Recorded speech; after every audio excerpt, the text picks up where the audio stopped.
Hey everyone, I'm Ryan, you're watching 60 Cycle Hum, and I've got an amp to unbox.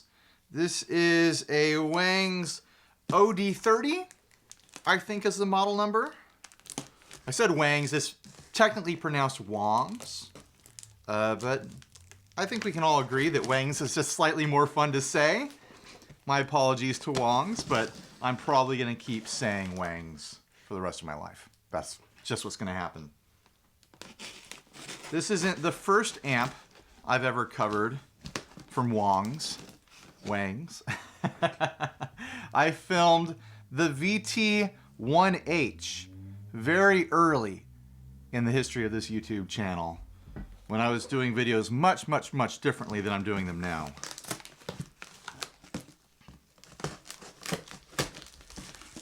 And recently, I'd been having a conversation with the US rep of WANGS, and we were talking about amps and stuff like that, and I was like, most of the WANGS stuff seems geared at people who love kind of like Marshall sounds and stuff like that, and I tend to, favor Fender sounds.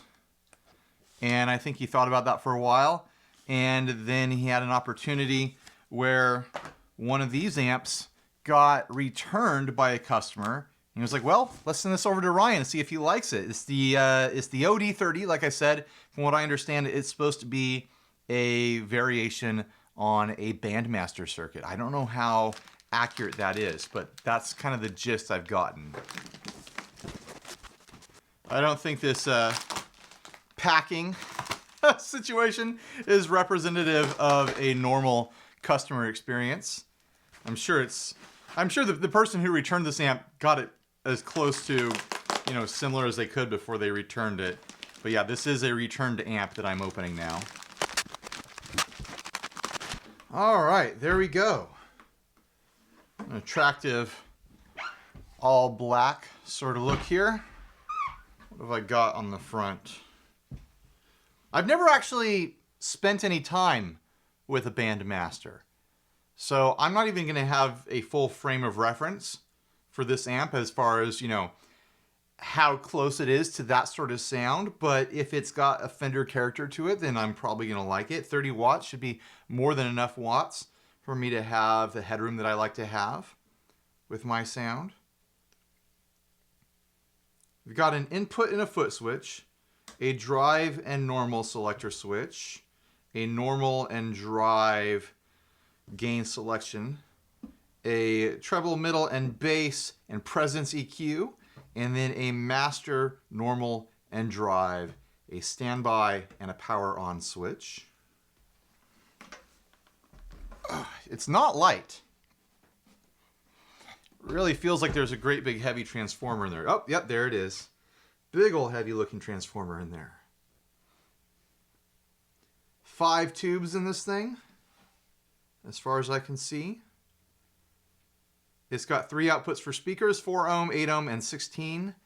A balance knob for the effects loop. There's an effects loop here. I don't have a lot of amps, especially my Fender amps don't have effects loops, so that's interesting. Now I need to figure out what I'm going to plug it into. Do I plug it into one of my cabs?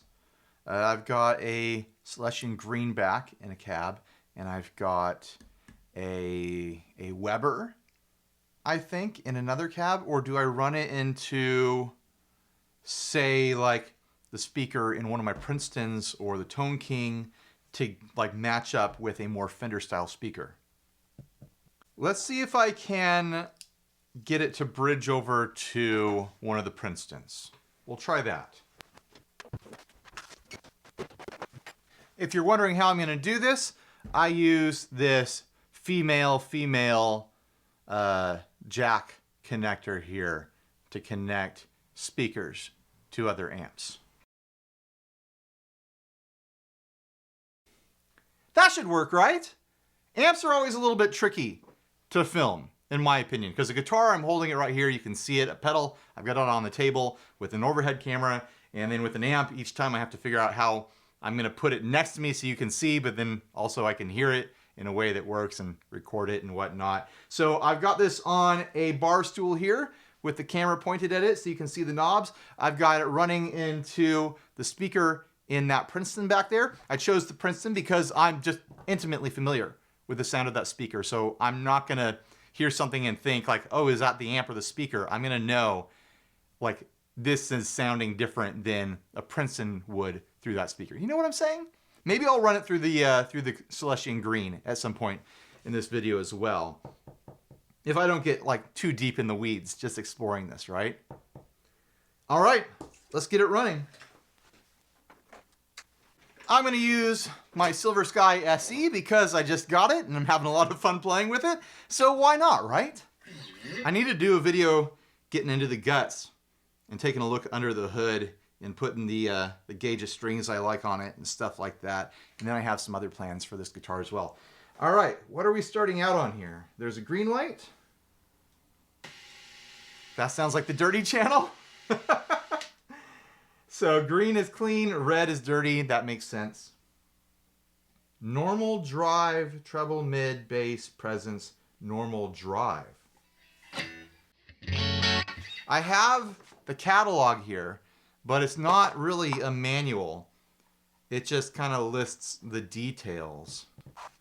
The power amp tubes on this one are 3 12AX7s / ECC 83. The power amp tubes are 1 12AX7, an ECC 83, and 2 6L6s. Tube nerds, tell me in the comments what that means. I don't spend a lot of time thinking about individual tube models.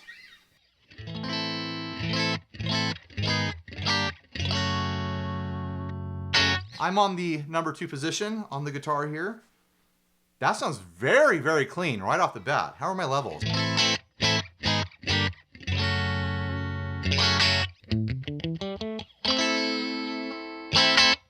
Totally appropriate for home use at this volume.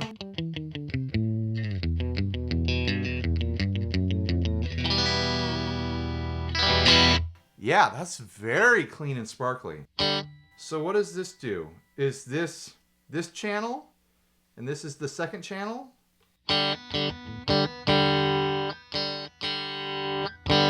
So that's like your pre-volume. It sounds like it is pushing into some variety of compression and saturation. I'm not hearing dirt.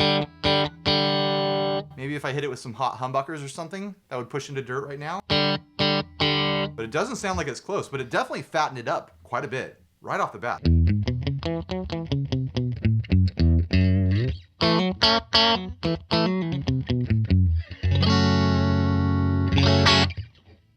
We're back here. It's a lot cleaner.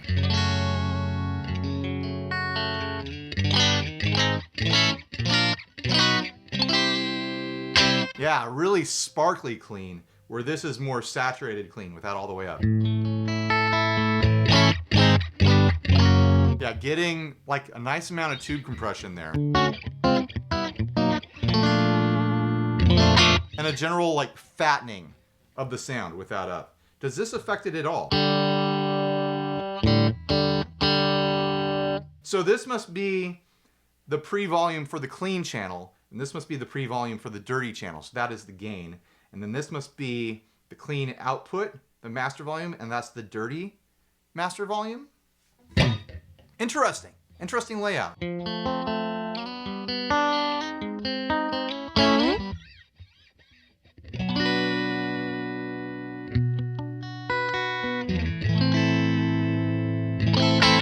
So I actually had a discussion with the rep who I mentioned earlier. Some of you know him, some of you don't. I'm not going to name him by name because I don't know if he wants to be named by name.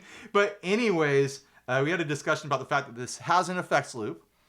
And he was like, oh yeah, you could run the reverb, like run a reverb in the effects loop, you know, for your reverb sounds. And I was like, I run reverb before my amps, sir, because I am a surf rock boy. But that's totally like a valid thing to consider.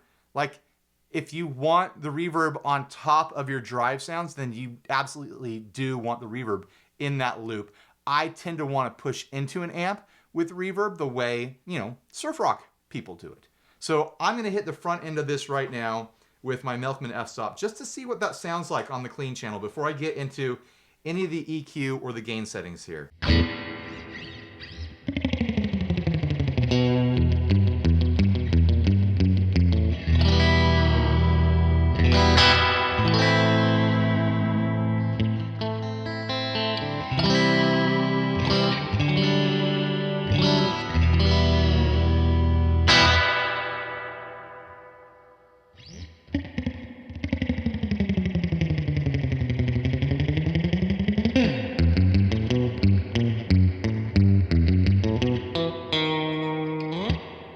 This is very clean sounding.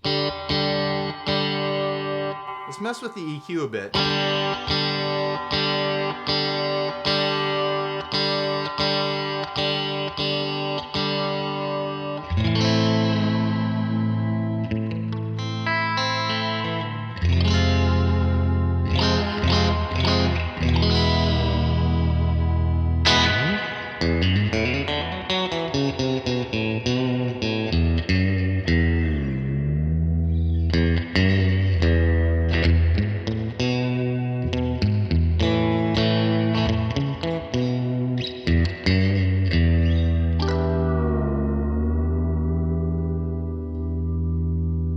This legitimately might be a great surf amp for me, with just how sparkling clean that is. Even with that normal all the way up to get that fattening tube compression. Let's try backing it off. They're about 3 o'clock. Oh yeah. Super clean and hollow sounding.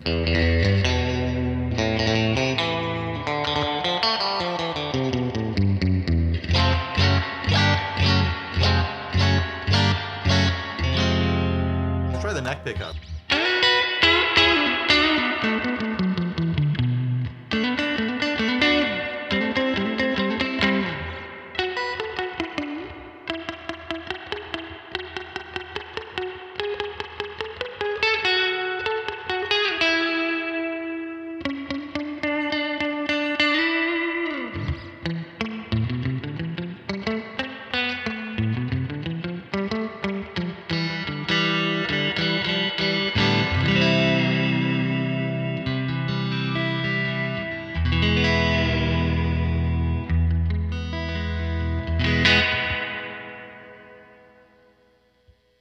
I think these are like $600 for the head. Just as a clean platform, I'm feeling pretty excited about this right now.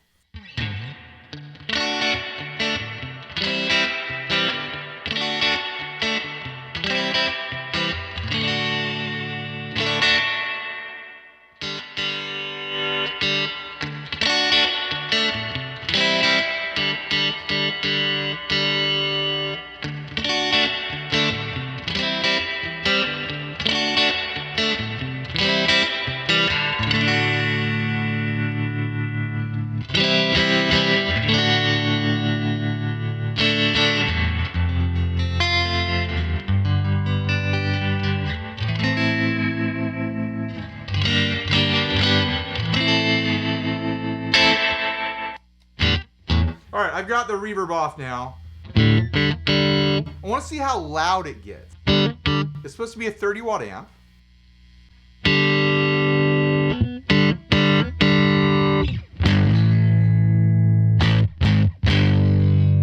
It is pushing the limiter over here.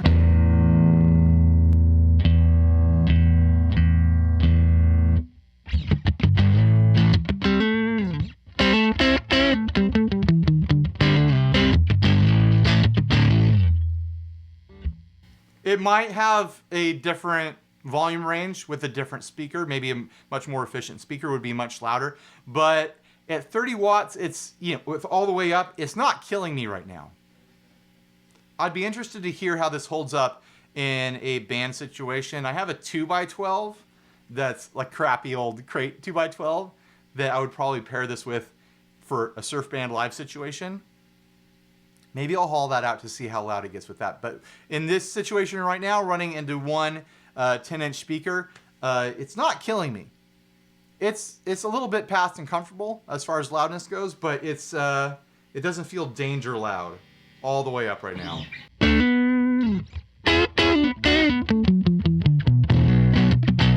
No, I guess it's loud. And there's a little bit of grit there now.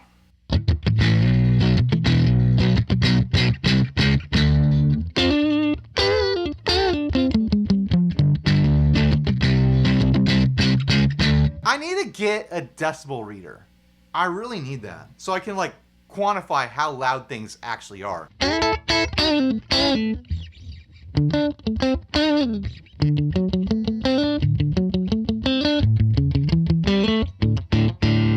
I haven't messed with the presence at all.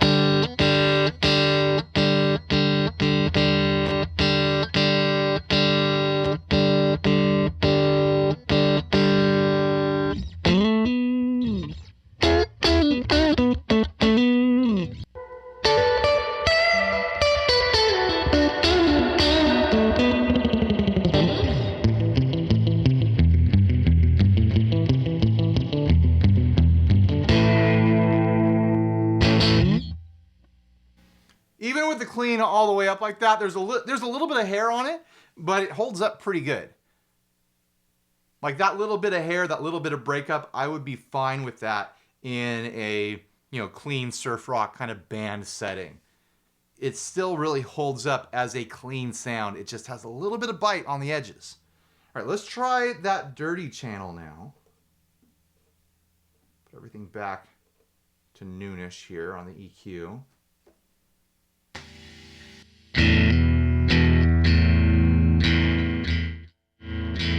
Yeah, that's the master volume for the drive.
Through all the pickups through the dirty channel. Here is the bridge pickup.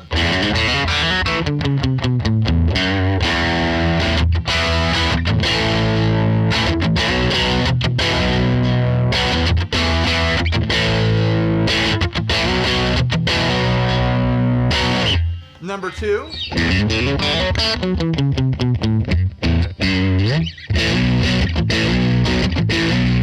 Middle.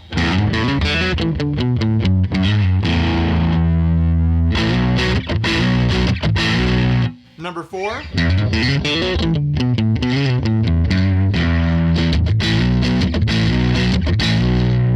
And the neck.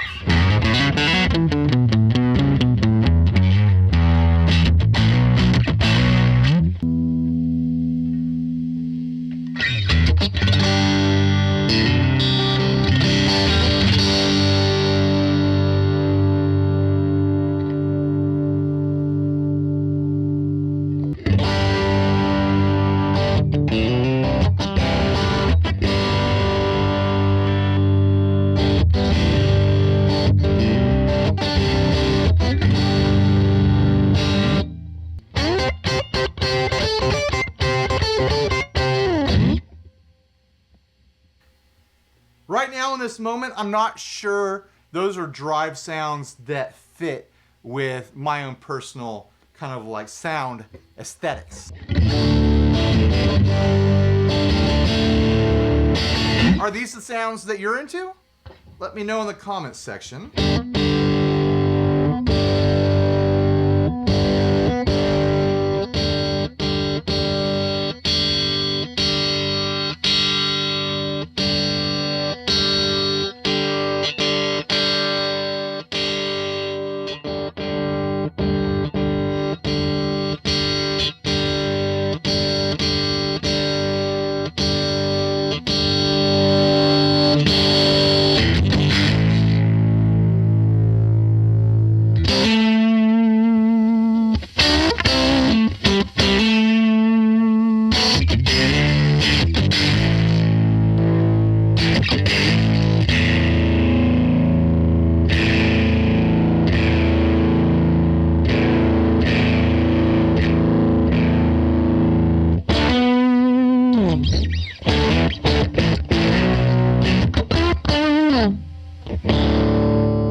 plenty loud on the drive channel. Not like obscenely loud, but plenty loud.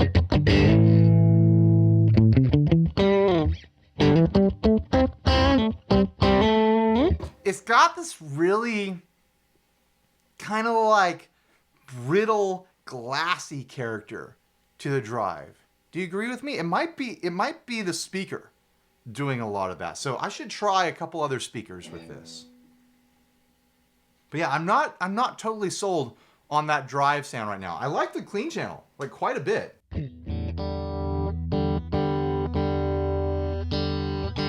But it would be hard for me to set up an EQ setting on the clean channel that I like a lot and then switch over to the drive channel when the drive channel has that really kind of like brittle, glassy sound that I was mentioning, that you heard too.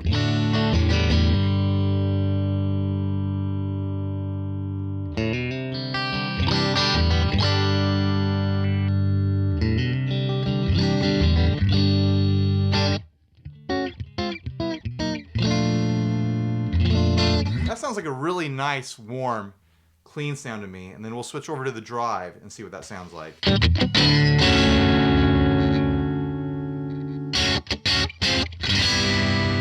Yeah, that is just so brittle on the same EQ settings.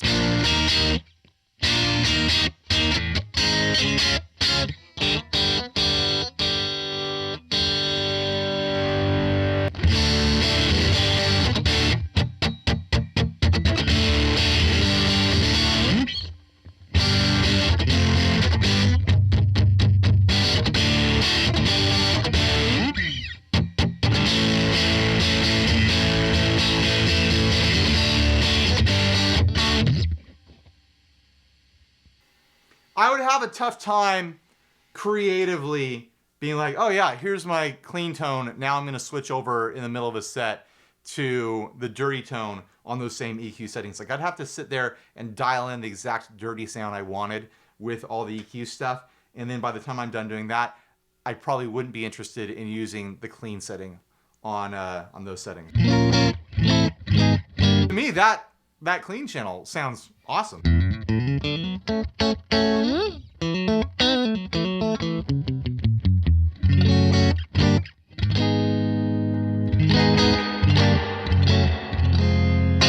Especially for being hit with a little bit of reverb there.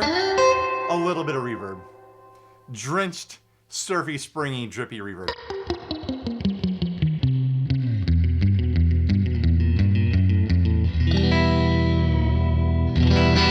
Let's see how the clean channel handles fuzz, and then I'm going to swap in a different speaker. Here is the Music Lily fuzz on the non-octave setting, I think.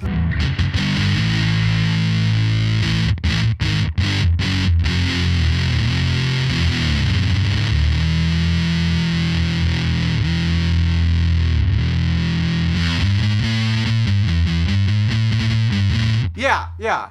I could totally, with this clean channel, I could totally demo pedals with this amp, no problem. It's hitting that frequency range that I really like in a clean channel for demoing pedals and whatnot.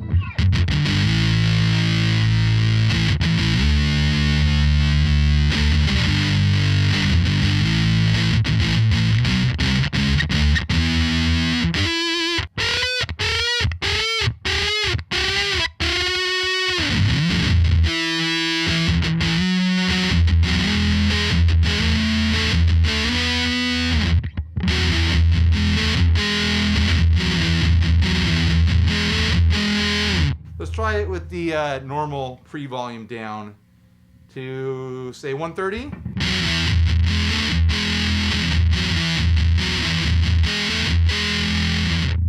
Noon.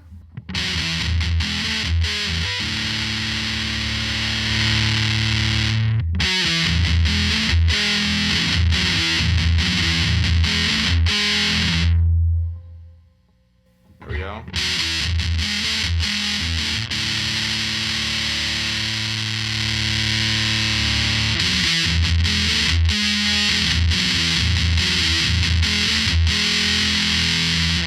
Really significant character shift across that normal pre-volume.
Yes, that's extremely useful to me.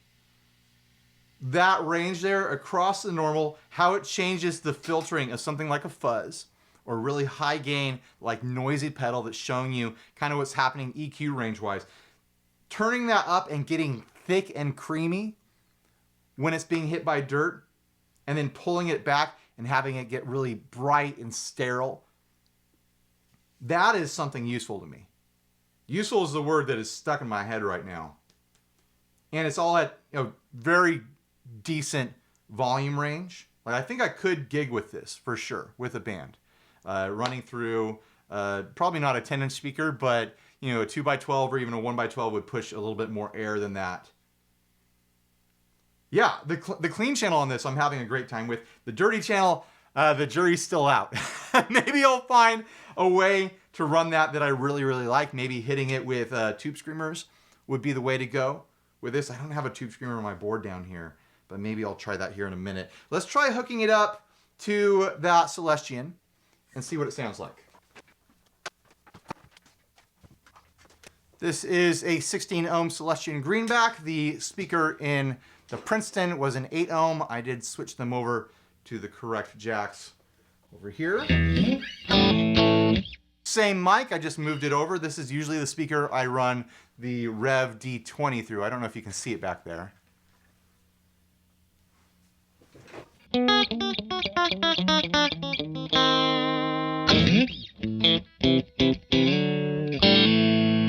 More nasal character, more voxy.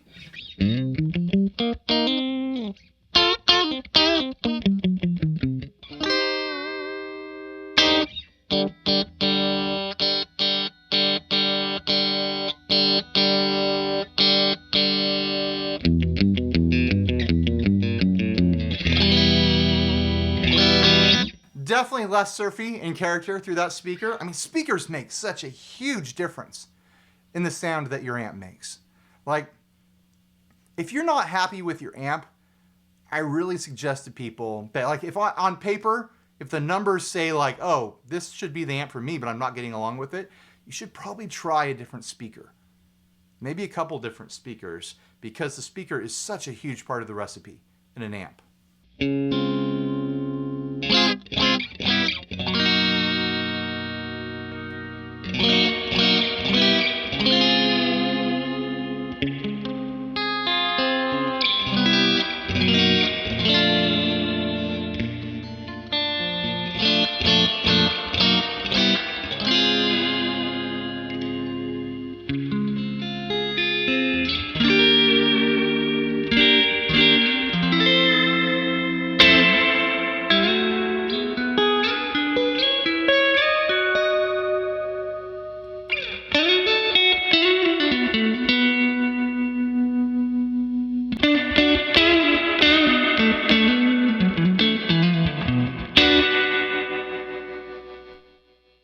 Yeah, that speaker does sound louder to me. And I did just have to pull back the recorder there. Same volume level that was going to the Princeton. That speaker's more efficient. It's getting louder.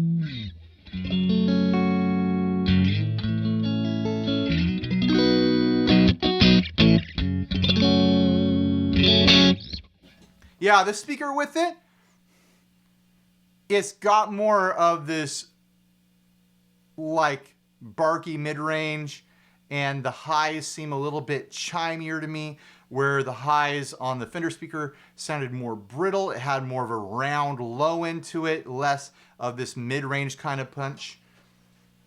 I really need to get a squarely Fender style speaker that I really, really like and really bond with in one of my cabs over here. The greenback is great for reference, but it's not really my personal flavor of speaker. I don't usually go to those sounds. Let's see what it sounds like with the drive channel now. I've got a different speaker here.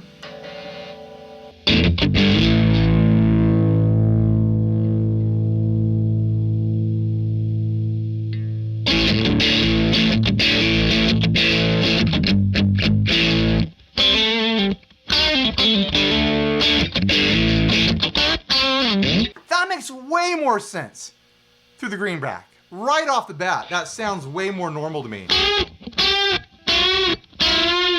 Yeah. Yeah, now it makes sense.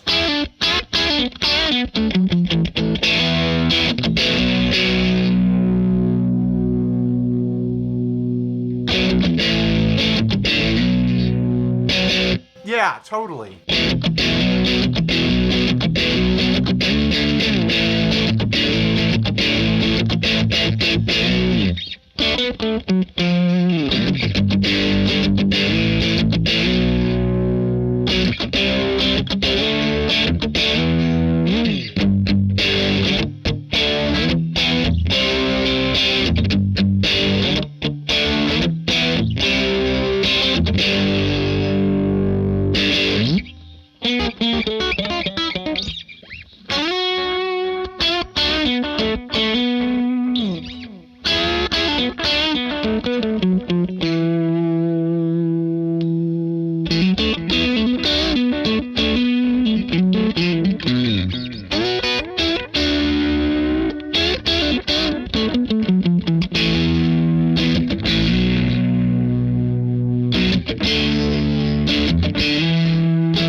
I had a delay running there into the front of the amp for a bit, which actually sounded pretty decent.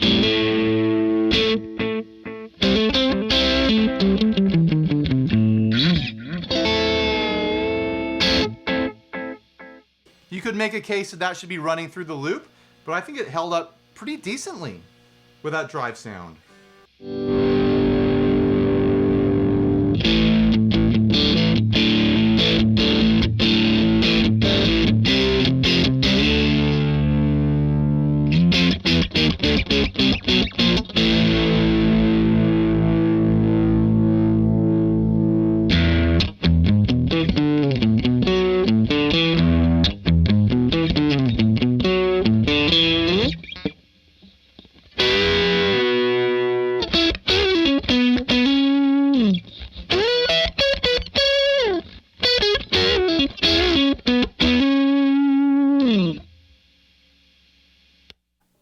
I'm honestly really glad that I ran this through the Princeton speaker first, because I got such a great impression of that clean channel and everything that I love in a clean channel out of that.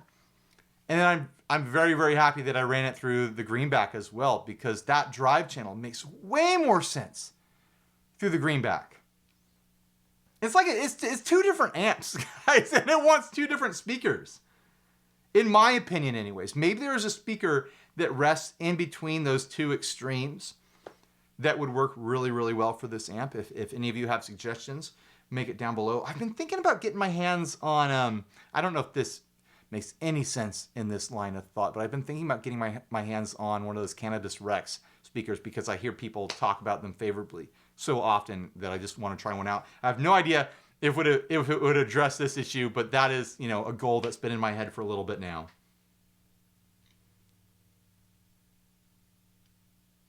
I feel like this thing is a mystery that I need to spend some time solving. All right, I want to try hitting it with a 2-screamer, because I have a feeling that's going to do some fun stuff.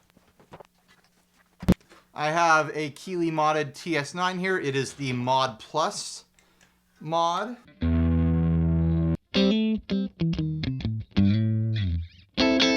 Here it is on the clean channel.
Yeah, does a great job of fattening that up.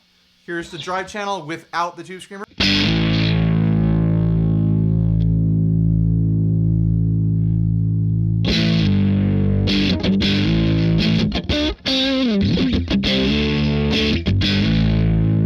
Still, I have to make changes to the EQ, going from clean to drive, based on my personal preferences. So I honestly don't think if I was using this amp in a live scenario that I would be switching in between the channels, because the EQ settings that I choose are pretty drastically different.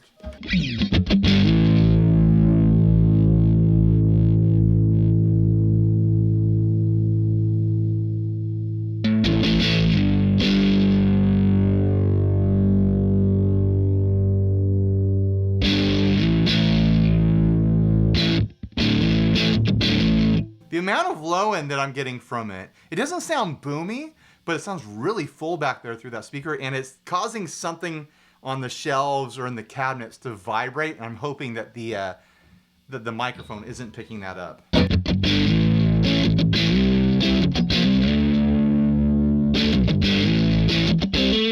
But yeah, just that drive channel through that speaker sounds really fat right now.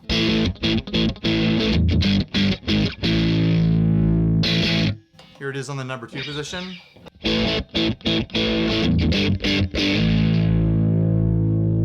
All right, here's the tube screamer.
it's like 2 different amps with those 2 channels and trying it through 2 different speakers.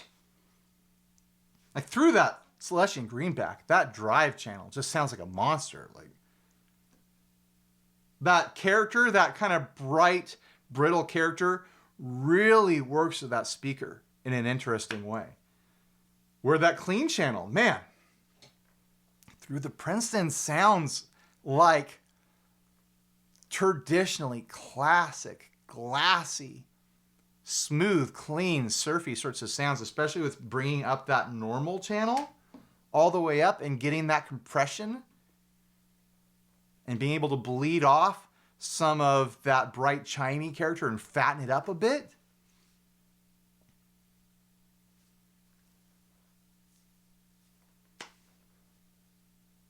This thing's it's gonna make it into the rotation of me doing demos with amps. That's wild. I wasn't expecting to love that clean channel so much. I didn't know what to expect, really. But that clean channel sounds great. That drive channel sounds great through the Celestion. So now that I know that this could be a really great platform for trying out dirty sounds and stuff like that. But I have a feeling I'm going to favor that clean channel when I'm filming demos and making recordings and stuff like that. What do you guys think? I want to know your opinions down below. I'm really looking forward to reading everyone's recommendations as far as like speakers go and stuff like that. I am planning on doing some more speaker shootout videos in the future, so this will be a great thing to kind of explore that with. Not to mention some of my other amps around here. But yeah, $600 right now, if I remember correctly on the website, for a 30-watt head that's got 2 very different flavors, in my opinion. Maybe those are, you know, different sides of the same coin as far as this style amp circuit goes. But to me, those are 2 very different amp sounds in the same amp. Through different speakers, it sounded very, very different to me. That's a given. You know, I think it's compelling. More importantly, should I start pronouncing it Wangs or should I keep pronouncing it Wangs? I feel like Wangs is way more fun to say. Like it's a funner word to say. I know it is the name of the guy that designed these, so I don't mean any disrespect, Mr. Wangs. But Wangs is fun to say. All right, thanks for watching, everyone. Please like, subscribe, dislike, leave me a rude, nasty comment, support us on Patreon, buy a shirt if you're naked. Huge thanks to my contact over there at Wangs Amps. Thank you for sending this my way. I'm honestly impressed and compelled and very, very curious to keep experimenting with this. So yeah, huge thank you. And you know what? Stay grounded. Bye, everybody.